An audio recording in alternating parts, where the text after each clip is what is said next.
En esta clase vamos a aprender todos los tiempos del inglés de una forma fácil, sencilla y práctica.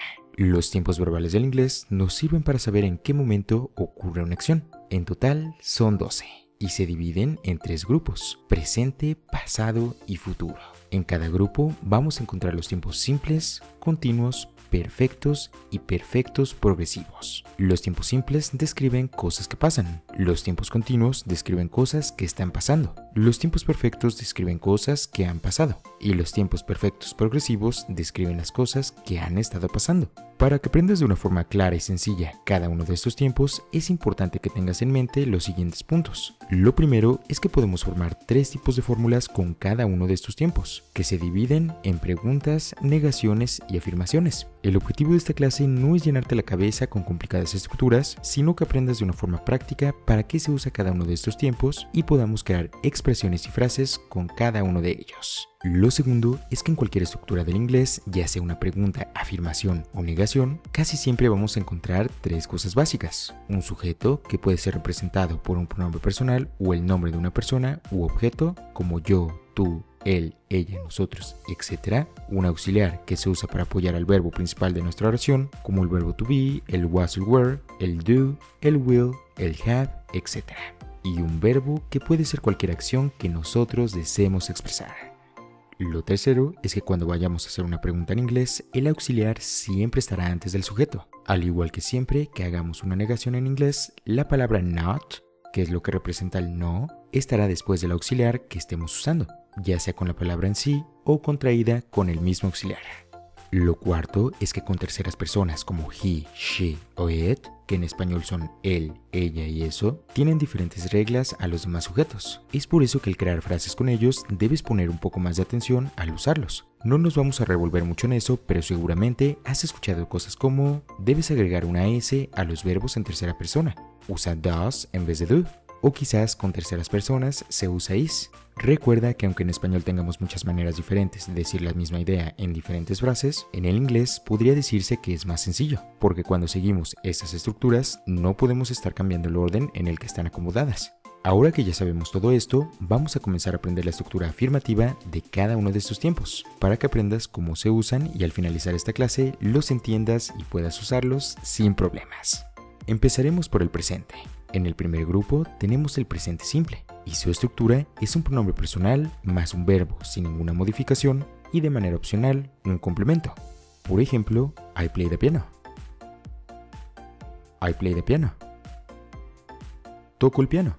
I play the piano. En el segundo grupo tenemos el presente continuo, y su estructura es un pronombre personal más un verbo to be más un verbo que termine en ing y de manera opcional un complemento.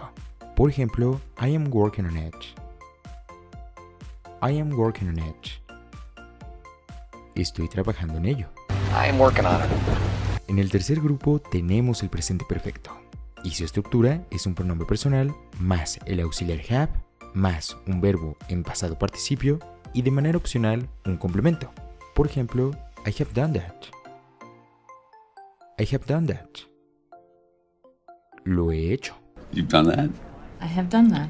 En el cuarto grupo tenemos el presente perfecto continuo, y su estructura es un pronombre personal más el auxiliar have más un been más un verbo que termine con ing y de manera opcional un complemento. Por ejemplo, I have been trying for a while. I have been trying for a while. Lo he estado intentando por un tiempo. Buster and I have been trying for a while. Antes de continuar, escribe en los comentarios al menos un ejemplo usando estas fórmulas para que veas si realmente estás entendiendo la clase. Sigamos con el pasado. En el primer grupo tenemos el pasado simple, y su estructura es un pronombre personal más un verbo en pasado y de manera opcional un complemento. Por ejemplo, I played basketball. I played basketball. Jugué básquetbol. Look, he'd have a heart attack if he found out I played basketball, yeah?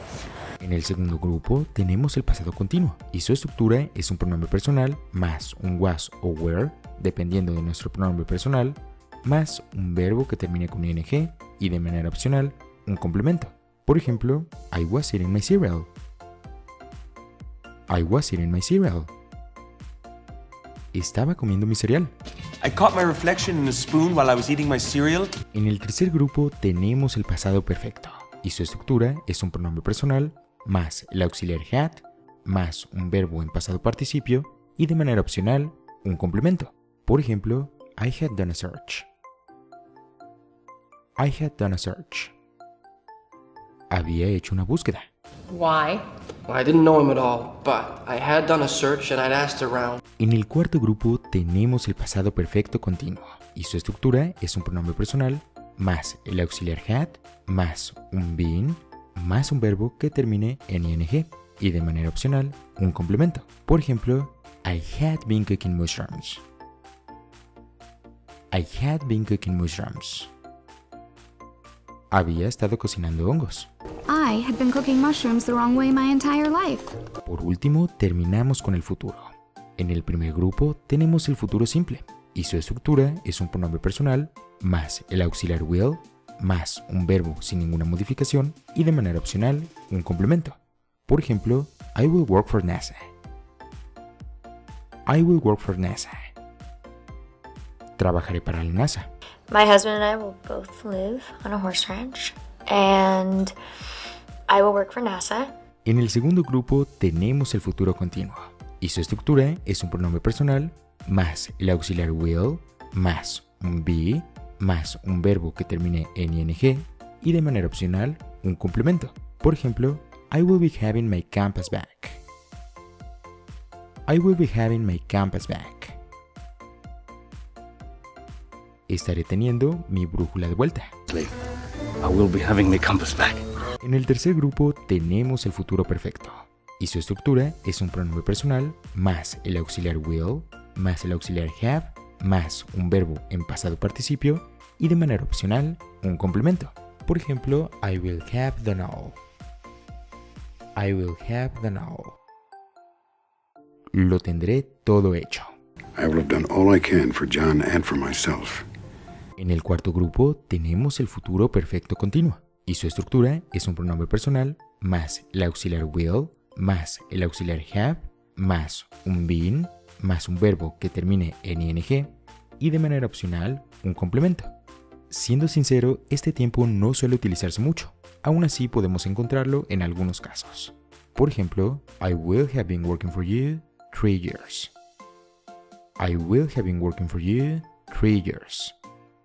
Habré estado trabajando para ti por 3 años. Y eso ha sido todo lo que necesitas para entender cada uno de estos tiempos. Como lo mencioné anteriormente, algunos son más utilizados que otros, pero nunca está de más saberlos para poder utilizarlos cuando quieras y como quieras. La clave está en saber lo que vas a decir con una estructura correcta y simple.